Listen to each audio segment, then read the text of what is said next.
Veronica, she posted something yesterday and mentioned the pain summit in San Diego, a lot of the pain science community. She also had a photo where she had taken a class with, I think, Eric Dalton, and then what's his, the other guy? Paul Kelly.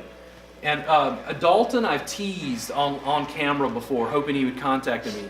I think of Dalton as kind of like Dr. Dre and I'm Eminem. Kind of like taunting him a little bit, verbally, you know. I'm younger, a little more abrasive. But it's because I've had lots of students study with me and then study with Dalton and say, dude, it's the same stuff. Like, you don't address it in the same medical jargon, but it's very similar.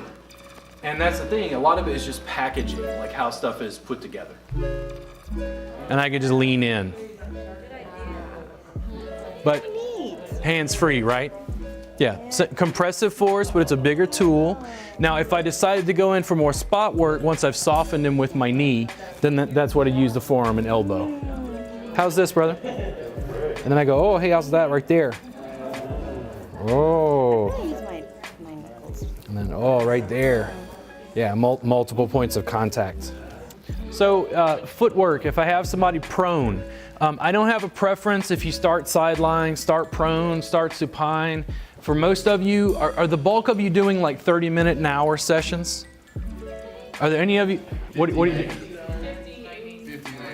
1580. 1580? 2 hours sometimes? Okay. It doesn't matter to me how you work. What I encourage you to do is just to, I give you some tools, you play with them, you just kind of change it up. Do you ever do the sequence kind of the same way each time? It's always prone starting? And I try to change it. I get a little bored. Sometimes when I'm doing mat sessions, the client will say, how do you want me? And I'll say, I don't know, just lay down. Because I'll kind of let them pick, because if they like to sleep like on their side, they'll inevitably like grab one of the bolsters and like lay down on their side, and then I'll start side lying. But it makes it more interesting also to see like what they choose.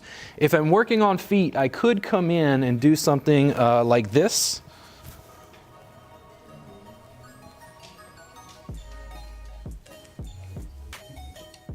Usually what I see mostly is it's a challenge for students to get into position. A lot of it depends on limb length between therapists and clients.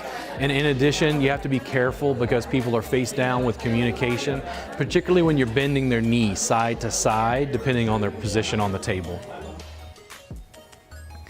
The most important part to me in a way is this, passive body contact. Now, Rebecca, I cannot see your ibrometer. So if there's ever too much pressure, I need you to tell me verbally, okay? Yeah, that's how you'll address that. And if I ever get into anything and I have to check in and I go, listen, Rebecca, is that too much right there? No, that's good. All right, good. I can be as pointy or as broad as I want. If I need to prop them up higher, if I didn't like the way my thigh was hitting or something, I could always stack them. You could, but normally just bare feet. But in this case, I could just work through a sock. It wasn't going to bother anything. Now, I can come in and use my fingers to kind of feel my way around. But once I feel something kind of dense or tight, I just think it's an easier way to save your hands using your forearm and elbow. I would usually, in that case, work one at a time. I'm going to give her a little bit more support under her feet here. And if I was working on someone particularly that was a bit taller, I'm going to demonstrate this and I'm going to change the body mechanics. I'm not necessarily recommending you get on the table, but if you get on the table, if you distribute your weight through the client, that's completely different than me putting my knee down in the center of one of these squares. It'll crack, right? But if I come up, in her case, hey. Working the foot with using their body as a prop, as a giver, allows them to use a deeper compression and form more intimate contact with the client. They get a multitude of body positions so they can ease their own strain while they work. Rebecca, is that too much? No, that's good. Okay. If I just distribute pressure right there, is that comfortable? Yes. Okay. How are your calves? Tell me if this is too much. No, that's good. All right, there we go. So as I move around, I'm able to move my knees on her feet and then deliver compression to the calves at the same time. Now, if I'm in a facility like Massage Envy, I just got fired.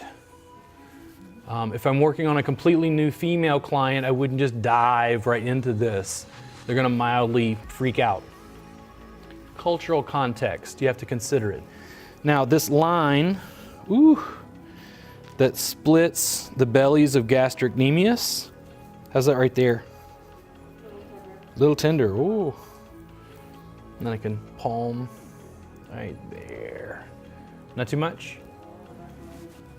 This is our first money today. I'm gonna move my feet or my knees just a little bit higher. How's that right there? There we go. You could walk up into the hamstrings as well, but I just wanted to focus on the calves, just show a little bit of compression. If I decided to change the body mechanics, that's a good way to go. You see I distribute weight around the edges of the table to get off. On this side, I kind of sat on the outside. I'm gonna see if I can sit on the inside on this one. I might open this leg a little bit wider and see, yeah, this will work well. Give her this.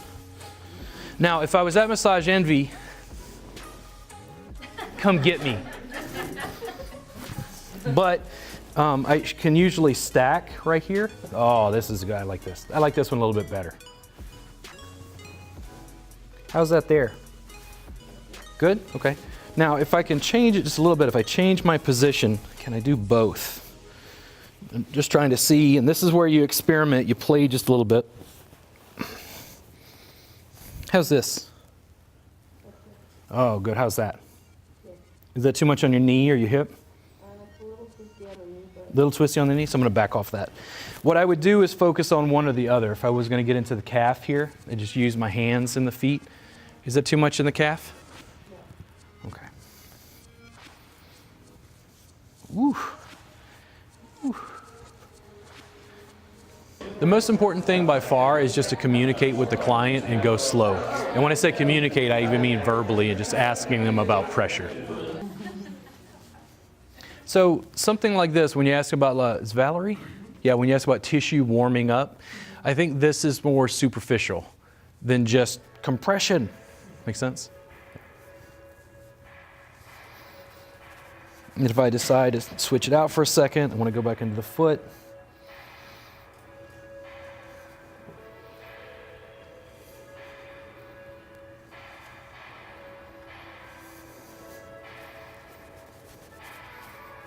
And you see how you could probably spend a lot of time there, right? Have you guys seen this before? Yeah, it's just, one of the things that I really want to invite you to do in this class is we're just looking at the table and body mechanics in a different way. Most of this is just improvising what I can on a table based on what I do on a mat, and then just changing it. So for like Massage Envy, again, your facility, just be careful about this. I don't want you to lose a job. A lot of it is cultural context and what people are familiar with.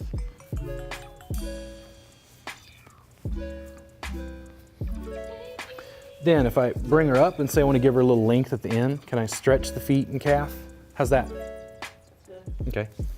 How's this? Body mechanics aren't perfect.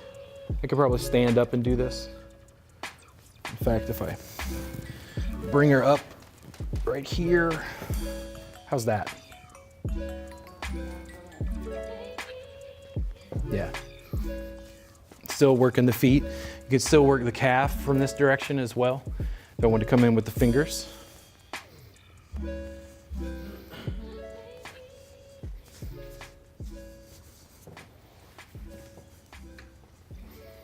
How's that?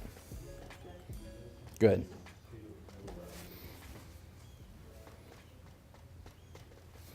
You guys want to try that?